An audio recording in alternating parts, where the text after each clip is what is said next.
afternoon. Let me start by saying again that we all continue to pray for all the victims of the Key Bridge collapse and also their families. Not a single day goes by that we are not thinking about each and every one of them, and we are all here to bring you support. No pasa ningún día sin que estemos pensando en todos ustedes. Y estamos aquí para brindarles nuestro apoyo. I also want to recognize our first responders and all of our emergency personnel. Whether you serve in uniform or whether you have raised your hand as a civilian, whether you are here and were here on the day of the collapse, or you joined the mission this week, whether you were born and raised in Maryland, or whether you traveled here from around the country, you are and you continue to be the very best of us, and we are deeply grateful. Now, this morning, I received a briefing from Unified Command, and today I will provide updates on the 4 directives that I've issued to our team. First, we need to give closure and comfort to the families. Second, we need to clear the channel and open the vessel to all traffic to the port. Third, we need to take care of all the people who have been directly impacted by this crisis. And 4, we need to and we will rebuild the Key Bridge. First, on providing closure to the families. Last week, the Maryland State Police recovered the remains of one of the remaining victims. Maryland is praying for the family of Menor Sandoval and all of his loved ones. They're in our thoughts, in our hearts, and will always have our support. And in this moment, it's important that we not just recognize the tragic loss of these 6 Marylanders who perished during the Key Bridge collapse, but also remember the ways in which they have lifted our state up in the way that they lived. The night of the collapse, these men were tending to our state's infrastructure for our collective benefit. Their work had dignity. Their contributions will never be forgotten. On the day of the collapse, I said that we would stop at nothing to support these families. And the Maryland State Police currently has over 25 personnel assigned to recovery operations on a daily basis.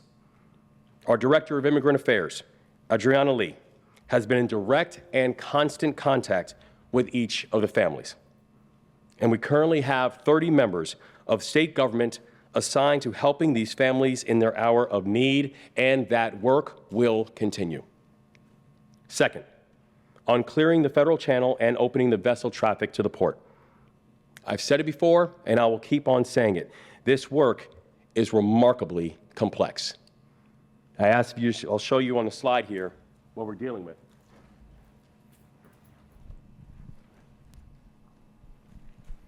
So this over here is an aerial vision and aerial rendering of what we have. As you see here, the dolly trapped underneath the bridge. The thing I want to point out here and what's important to recognize is this piece over here, as well as this piece over here, not only are they massive, and when I say massive, we're literally talking thousands of tons that are sitting on top of the dolly and thousands of tons on the other side of the channel. But also, as Paul Hankins pointed out, our director of SUPSAL pointed out, also Colonel Pinchason, that it'd be one thing if the part that you don't see here, it'd be one thing if it looked like that. It'd be one thing if the bridge kept its structural integrity. The problem is the bridge no longer looks like that. The bridge now looks like that. So as Colonel Pinchason always and accurately points out, what we're seeing from the top is one image. In many ways, what's even more complicated is what we don't see. Because this part up top here is now that mangled remnants of the Key Bridge that now sits in the Patapsco River.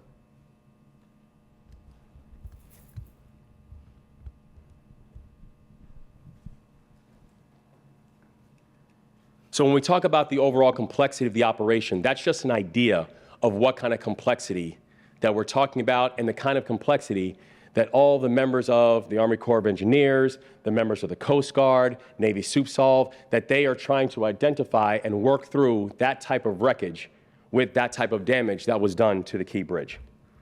So the thing that we know and we continue to highlight is we've got a long road ahead of us. But I'm proud to say the remarkable work of this team that we keep on moving. And last week, the U.S. Army Corps of Engineers released an aggressive timeline for fully reopening the Fort McHenry Channel. And we're on track to open up a 35-foot deep channel by the end of April, and the length of that channel is also going to be 280 feet. And we're also on track to clear the channel and restore port access to normal capacity by the end of May. And we've already completed 2 temporary channels. One temporary channel is on the northeast side of the collapse with a controlling depth of 11 feet, and the other temporary channel is on the south side of the collapse with a controlling depth of 14 feet. As of this morning, there had been 58 commercial movements throughout those 2 channels, but let's be clear, even with those 58 movements, we're still only talking about 15% of what vessel traffic looked like before the collapse. So even when you factor in the vessels that are going to Trade Point Atlantic, the economic activity is likely even lower than that 15%, since we are talking about that depth of no more than 11 feet, that we're also now talking about smaller cargo and smaller ships. So I want to thank our friends from Trade Point Atlantic for the work that they're doing and for raising their hands. And I also want to say the commitment to making sure that we can get a deeper channel remains consistent. And they have a channel, when you're looking at our friends at Trade Point, have a channel with a controlling depth of over 35 feet, and that has been instrumental in helping us to find creative ways of keeping our commercial operations flowing. So to the entire Trade Point team, we all collectively want to say thank you. We're also working to remove containers from the dolly, and this will help us to access additional parts of the bridge and to prepare to refloat the vessel. But I want to be clear on that as well. That work is complicated and that work is dangerous, because just one empty vessel, just one empty container that's sitting on the vessel can have a weight of over 1.5 tons, and that's an empty vessel. As of last night, we have removed 34 containers, and our present goal is to remove around 178 containers total. Third, on taking care of our people. Since they opened last week, our new Maryland Business Resource Centers have helped a combined 200 businesses. Yesterday, we opened a 3rd permanent business resource center in Anne Arundel County, and that permanent site is located at 710 Aquahart Road, Glen Burnie, Maryland, 21061. I encourage everyone to visit sba.gov for more information on hours and resources, and please take advantage of these resources that are currently available. Yesterday, I was also proud to sign the Port Act into law.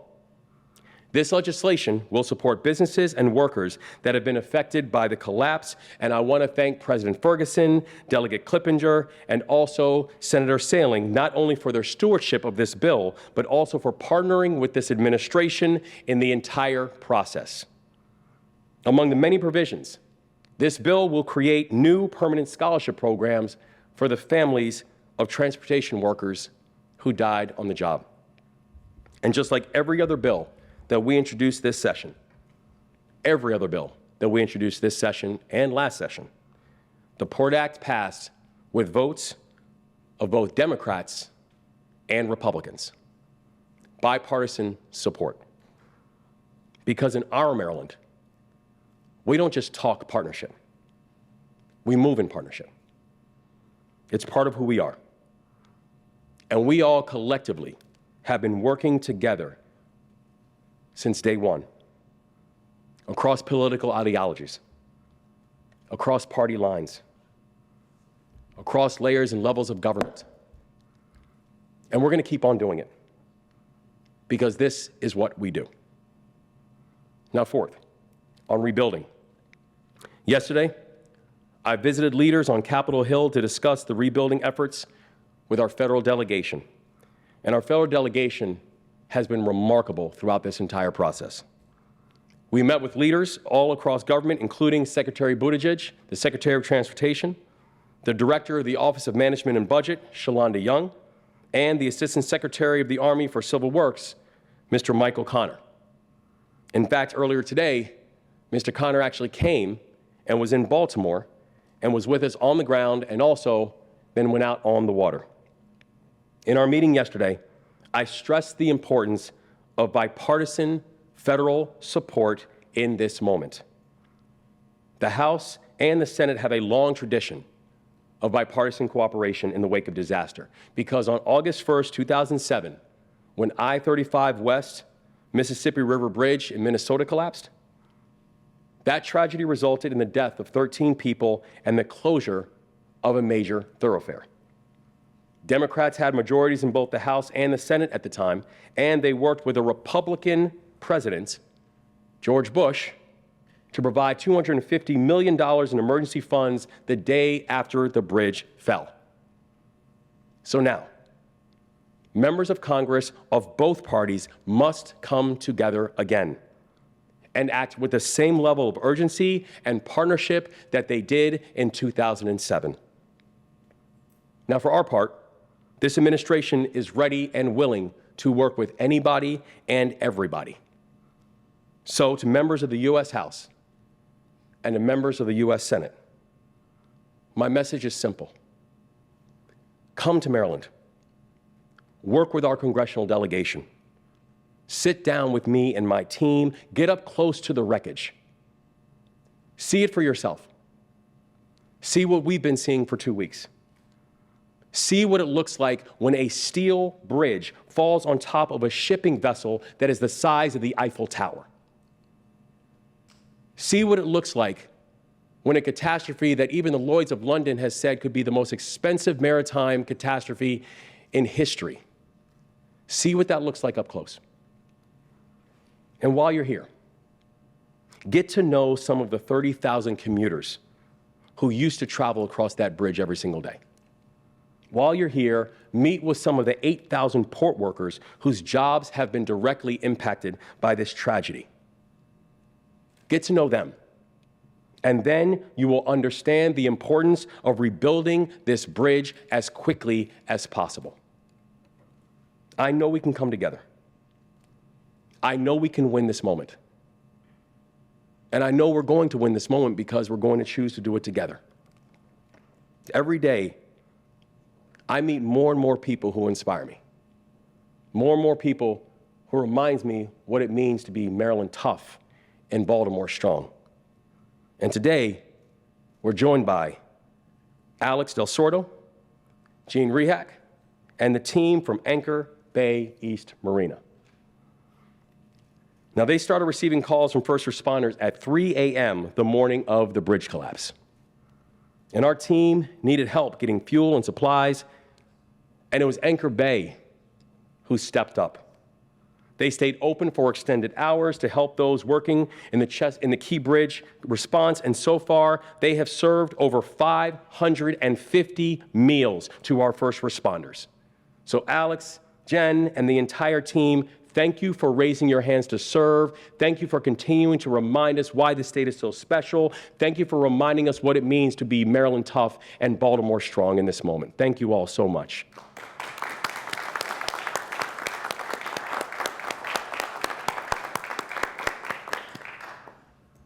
And in a moment, I will turn it over to Lieutenant Governor Aruna Miller, and then following her, she'll be joined by the following speakers.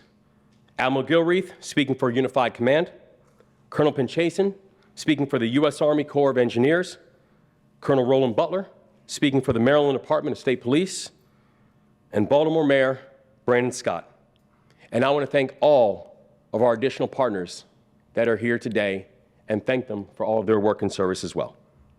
I will now turn it over to Lieutenant Governor Aruna Miller.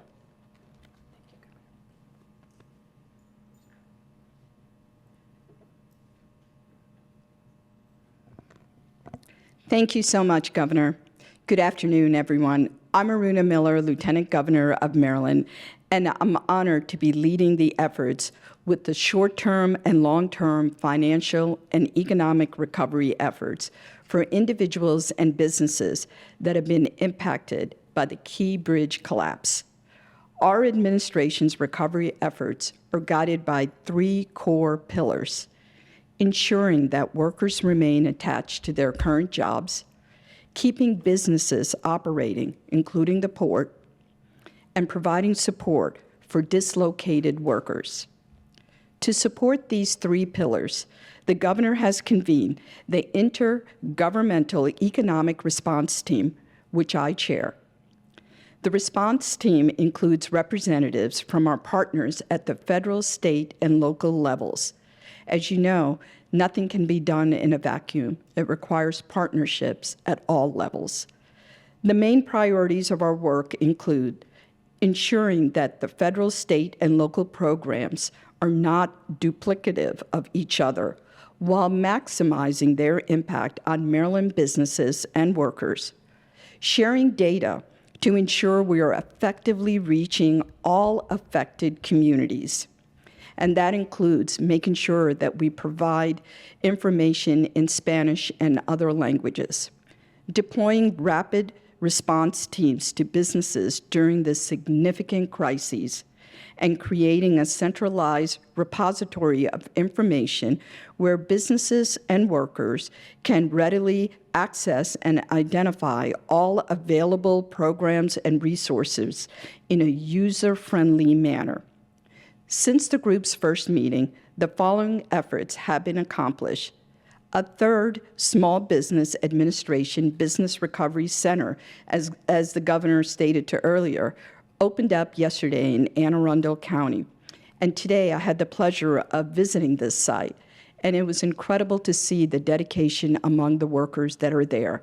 Not only are they providing services to small business owners, but also they have wraparound services, including providing services for mental health, to making sure that they have rental and housing facilities and food pantries. Those are just some of the wraparound services that are being provided here. So big shout out to County Executive Stuart Pittman and his entire team for making that possible. Governor Moore, as you know, also signed an executive order to release $60 million in state resources to aid in financial relief for individuals and businesses. He also signed, as you heard, the Port Act into law just yesterday, which modifies eligibility requirements to meet the specific needs of port workers. We're grateful to the partnership of the entire Maryland General Assembly in making this happen so quickly. Finally, we're also grateful for the several local program initiatives that have been launched at the local levels, from Baltimore County to Baltimore City to Anne Arundel County. These collective efforts will quickly provide resources to workers and businesses to help replace lost revenue and paychecks. When the block channels reopen, these initiatives will help business to remain in Maryland, maintain their workforce, and resume full operations. Thank you. And above and beyond all of this, our hearts, our prayers, and our thoughts continue for the victims and their loved ones. With that, I'd like to turn the microphone over to Admiral Guillory, who I have admired from day one since he started on Unified Command. Thank you. Thank you. Thank you, Lieutenant Governor, for those kind words. First, I'd like to say thank you to all the members of the Unified Command and the great work that you have been doing. While I'm standing up here speaking on behalf of the Unified Command, the real work is going on by the people you see represented to my right and sometimes to our left. They are really doing the hard work that we need to have happen to restore commerce to the Port of Baltimore, and I couldn't be prouder of them. The beauty of a Unified Command is that every agency brings their authorities, their resources, and their expertise to the table in order for us to do things quicker and faster through unity of effort. In simple terms, that allows us to put the right person in the right place at the right time with the right piece of equipment to get this done as quickly as possible. And that's what's happening here in this unified command, and I'm so proud of all of their efforts. So to update you specifically on where we are, our priority one is reopen that deep draft channel. And we've made some significant progress along those lines. I'm going to let Colonel Pinchason talk about that in a little bit more detail. But to highlight some of those things, in addition to all the planning that you've heard her talk about and that Captain Suarez has talked about, we are now actually beginning to be able to cut some of the steel on the top portions of some of those sections of the bridge inside the deep draft channel. And that's tremendous progress, and we're really excited about that and what that means for us long term. And as the governor said, we are on track for those goals that have been set. Priority number two is, again, is to remove the ship, and we're making progress there as well. And along those lines, as the governor mentioned, we are removing containers from the bow of the vessel. And the reason we're doing that is so that can give us better access to the bow so that we can safely remove those pieces of the bridge that are on top of the bow, because that is essential to us to be able to refloat the vessel and remove it. So that's what we're doing with removing those containers, and those operations will continue. The third priority is remove the rest of the bridge debris from the waterway. And the state and their contractors are making great progress along those lines, and they have removed significant portions that were above the water. They've cut off significant portions above the water, put them on barges, and transferred them back to Trade Point. So they're making great progress along those lines as well, and I'm really proud of those efforts. So I'd like to turn it over to Colonel Pinchason to give you more of an update on that priority one, restoring commerce to the deep draft channel. Thank you, Admiral. Governor Moore, thank you. Thanks for being here again today. It's an honor to be able to tell the story of all the hard work that our teams are making out there. As you know, our supervisor of salvage from the U.S. Navy is coordinating the salvage operations across all three efforts and really maximizing the capability of that team. They're sharing lessons, they're applying them immediately, they're sharing information, equipment, expertise, and they're really designing our way ahead step by step. It's inspiring to me as an engineer, but also as an American, to be able to see that in action. And so I hope that everyone can take comfort in knowing that we've got the right team here, as Admiral just mentioned. What we're working towards right now, even though the focus is on opening the limited access channel, the 35-foot deep, 280-foot wide channel, the effort is ongoing throughout. The focus is to make sure that we're going to provide some relief to the port, and I'll explain here. I think we have a graphic where we'll be able to talk about that effort right now. But I just want to reassure everybody that while that's kind of front and center, we're going to hit that at the end of April, we're still planning all the operations and synchronizing them, deconflicting resources, making sure that safety is still paramount in all that we're doing throughout the entire waterway. So I think we're going to move over, if we can, to the graphic to explain the next key step.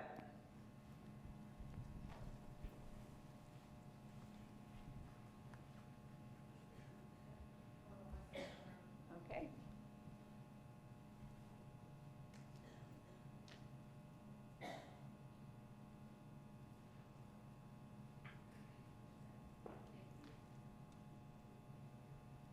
So I apologize in advance if, can you hear me? Is this working?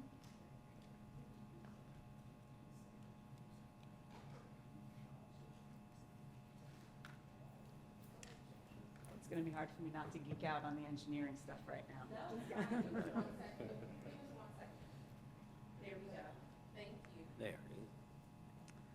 Okay, so as Governor Moore explained, whenever we're talking about the far side of the channel, we mean that we're talking about the area that's on the other side, away from the vessel. And I know that when we look at the skyline, I believe we have a picture. When you look at the skyline, you see these trusses that are going into the water, and our imagination tells us that that's how that might be further down. But we have a massive amount of wreckage. We call it a wreckage field or debris field right in the middle. But this area, this big span, is about 240 feet across, and this is the area that we're going to be cutting. They've actually started cutting it already. It's about 1,500 tons, And the salvers are tackling this by cutting it into two major sections. But what's really critical to this is to understand that this truss is actually going into, let's try that again. It's actually going into the water and into the mud line. So while up here above the water, it's beautiful, you're able to see it, they can see what they're doing. As they're getting under the water, remember the water is extremely murky for those divers. How are you going to cut something that's under the mud line? So what they've done is up top here, we're going to get it. Okay. Okay. In this section here, they've actually created a gap by creating a hole in order to lower a bucket to be able to dig out the roadway and the debris that's laying on top of the bottom part of this truss. It's not that it's all just clean sitting there. The way that the wreckage came into the water, the roadway actually came all the way on top. So it's not exposed. They've actually had to dig it out in order to be able to cut it. And so they are going to lower then, once they dig out and expose the cords on the bottom of the truss that they have to dig out, they're going to then lower the hydraulic shears. Divers are going to go into the water, place the hydraulic shears on the spans that they're going to cut in here. Once it's exposed, the divers are going to go up and they're going to be able to cut them. Just explaining that, wrapping our heads around that, it's hard to imagine. But that's what they're doing. And when you talk to them about it, that's what they do. That's what they're designed to do. And they explained it in such a methodical way that it's clear that we've got the right team handling this. But that 1,500-ton span is going to be broken up into 720 and about 794 tons each. And then we're going to see the Chessie in action, taking it out over to Sparrows Point. Looking forward to it. I'll be followed by Colonel Butler.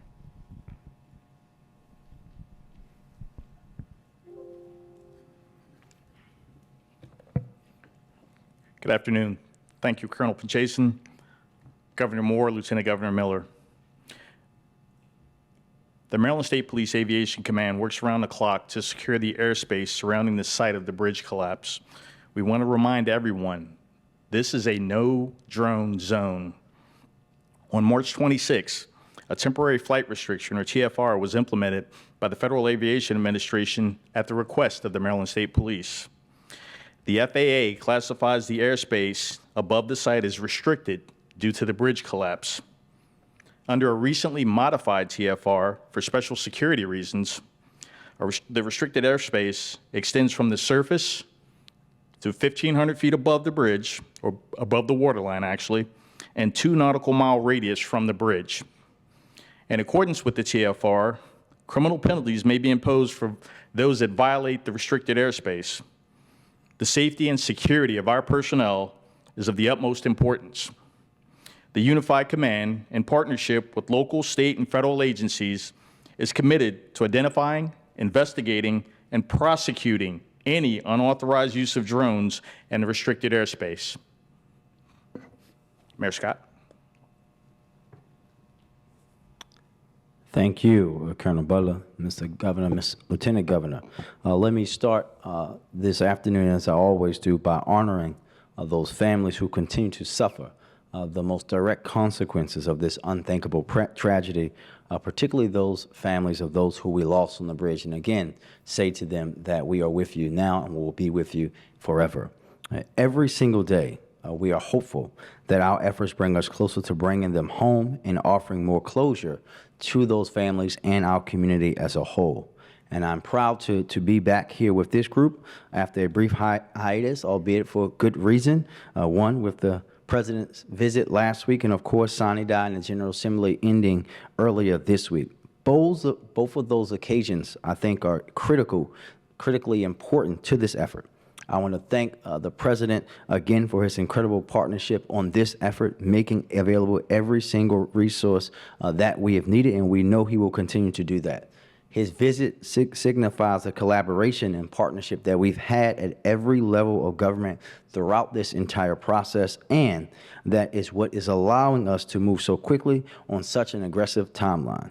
I have to again say thank you and commend the Unified Command, Mr. Governor, and everyone on the progress that is being made every single minute.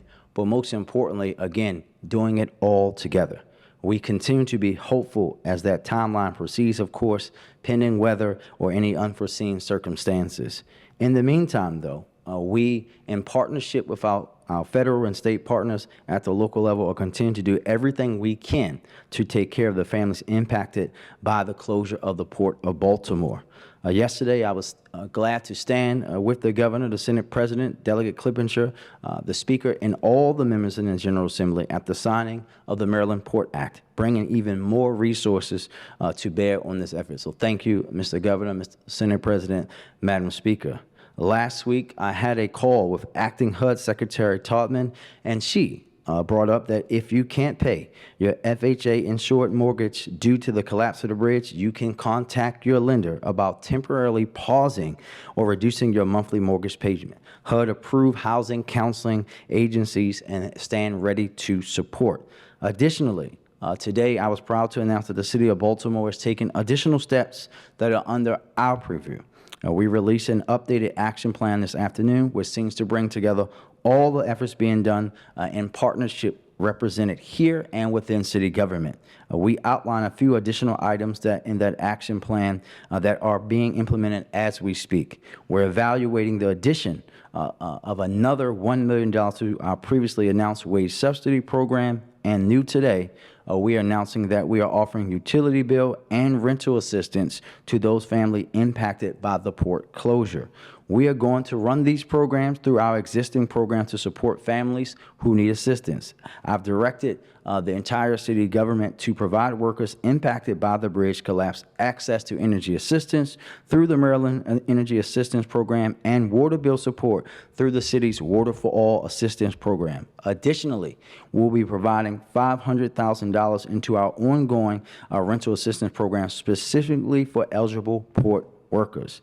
These two buckets of support will be going directly to city residents impacted by this tragedy to help address one of the biggest looming problems, bills coming due when there's not much work to be had. More information on these programs, the entire action plan released today, and information on how to access assistance and other types of assistance offered by a variety of sources can also be found on our website. And I know with the state standing up a central website as well, we'll make sure that all information is in one unified place as we've been throughout this tragedy in a unified measure. We want to continue doing everything that we can do to support Baltimoreans as they grapple with the fallout to this tragedy, and I know we will continue to emphasize that same coordination and cooperation that has defined this response thus far. And we will continue to do the most important thing, center the people impacted. And with that, I want to thank everyone again for their leadership, for their hard work each and every day, and turn it back over to my governor for questions. Thank you very much. All right, we're going to start with questions. Are we from Bader? Baltimore Mayor, do we know what kind of cargo is on the 58 vessels that have made that transit so far? Do we know what kind of cargo that is? And do we know how many vessels have been rerouted to trade thus far? So the 58 vessels that have come in and out are mostly barges and tugs. I don't have all the information on their cargoes. We have had some additional vessels that have transited through, including the Pride of Baltimore, came back through last week. And so they made it back into port as well, sir. And vessels rerouted to trade point, do we know how many that's been constantly exactly? I don't have the total number right off the top of my head, but there are several vessels that have called at Trade Point to offload cargo that had planned to call inside where the bridge is at now, sir. Yes, sir. Some have called in there. Yes, sir.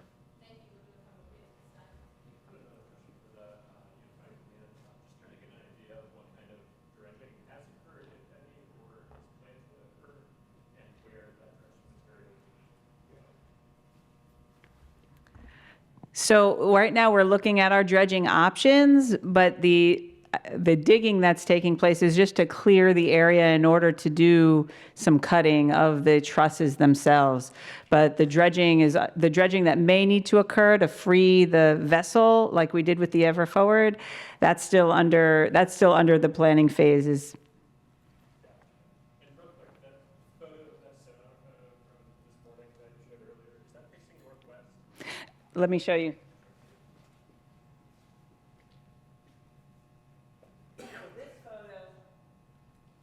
This photo is like you're standing this way, Baltimore, the city of Baltimore looking this way.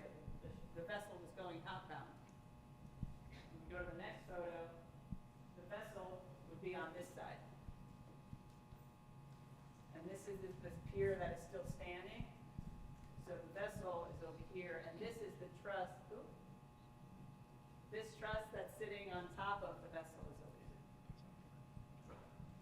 And so what you have in the middle, we identified as if you've got 4 spans, you actually have 2 that have collapsed all on top of each other. If you can imagine, you've got 1, 2 that you see outside, but you actually have 2 that are in a big mangled mess right in the middle.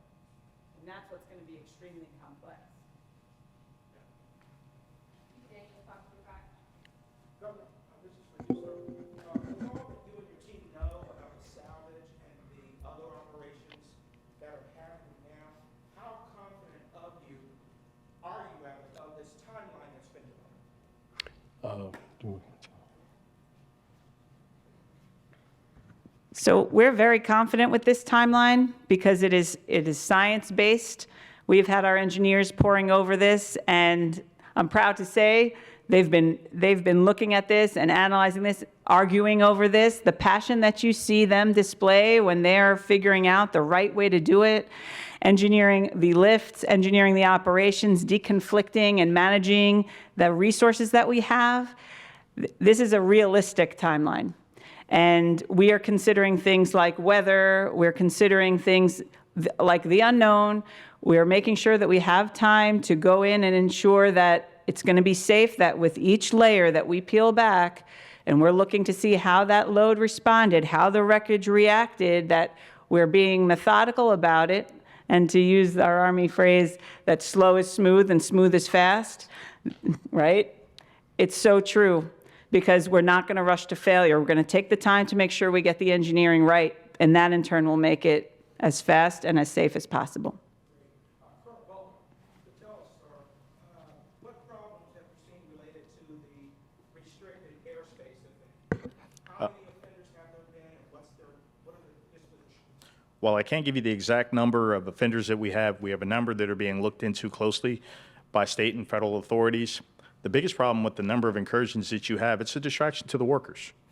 We are using drones for certain things to help them decide where to cut, when to cut. The moment a worker is distracted while cutting or doing anything else, they're at risk. They're cutting with some pretty severe equipment. The torches they're using, they're also looking out for a shift in the metal. All it takes is one moment for them to take their eyes off of what they're supposed to be doing. The metal shifts and they're at risk. So we cannot impress upon you enough. If you have a drone, stay away. Obey the no drone zone. Let the workers do their job. Let the workers stay safe. Thank you for following here. Mr. Mayor, please, if you could address this point. You just mentioned it, the rental and, step up to the mic, so. The rental and mortgage assistance that you've implemented for those residents. We know the answer, but people are living from paycheck to paycheck to paycheck. Just how critical was that for you to do? Well, I think it's extremely critical when you are out at the port like the governor and I have been, and we're talking with those workers. When you talk to those small business owners, it's both the support directly to the workers and the folks that need that assistance for rent or to pay their water bills, or if you need to for us to have that wage subsidy for a small trucking business that only has 3 employees that doesn't have any work, to be able to allow that company to stay afloat and those workers to stay on. That prevents families from losing their homes down the line. That prevents people from not being able to cut the lights on. It's a critical thing, and we're so glad that all of us are in that work to do that, to protect that for those families and those workers together. Goes to the ACRA. Governor, in regard to your direction of building the bridge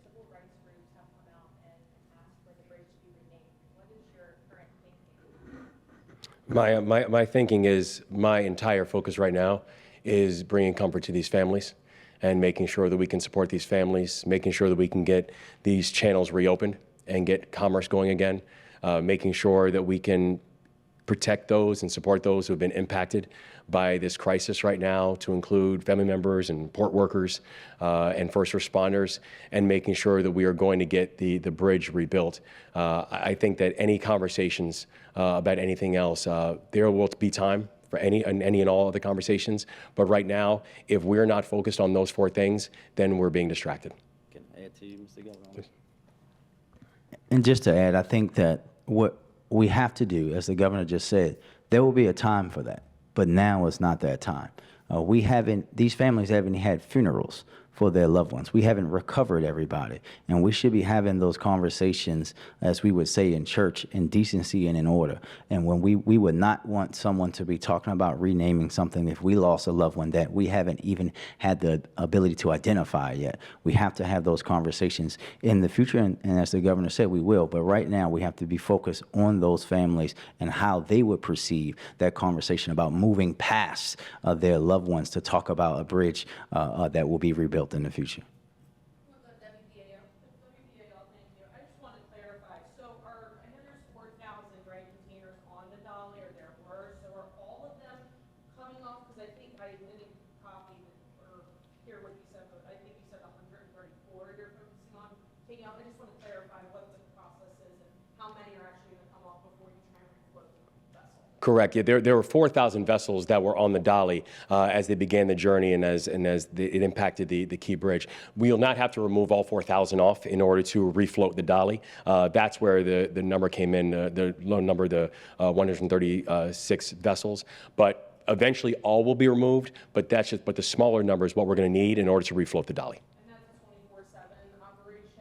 24/7 operation? Everything that's going on is a 24/7 operation. I was just wondering about efforts to provide humanitarian goods for relatives of the victims. Just wondering, like, if that's happening, and so how many have this year?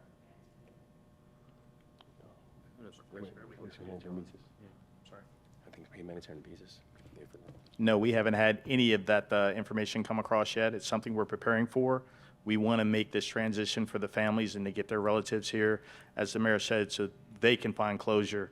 We're going to do everything to expedite that process once we get the information. No, we haven't, not at this point.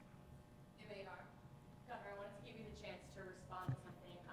NTSB Chair Jennifer Gundy was on Capitol Hill today. She was testifying in the Senate for a renomination hearing. She obviously gave some updates on the investigation, and Senator Ted Cruz said he doubts that the federal government is fully recognizing this as an emergency, and he said he wonders if this was happening in China, the wreckage would have been cleared within days. I'm sorry, Senator Cruz said the federal government is not recognizing this as a crisis? I would say it was the federal government, and it was this administration, who called my phone and all of our phones at 3 o'clock in the morning. It was the federal administration and the Biden administration who was on the ground that morning. It was the Secretary of Transportation who was on the ground literally as the sun was coming up. It was the federal administration that has been here and has been in constant communication with our administration, with Unified Command, with the mayor, with everybody else. I personally have not received a call from Senator Cruz. So I think the federal government, I'm not sure what leg Senator Cruz has to stand on about responsiveness or connectivity to this issue. He will come. We'd love to welcome him. All right, thank you all. Thank you. Thank you.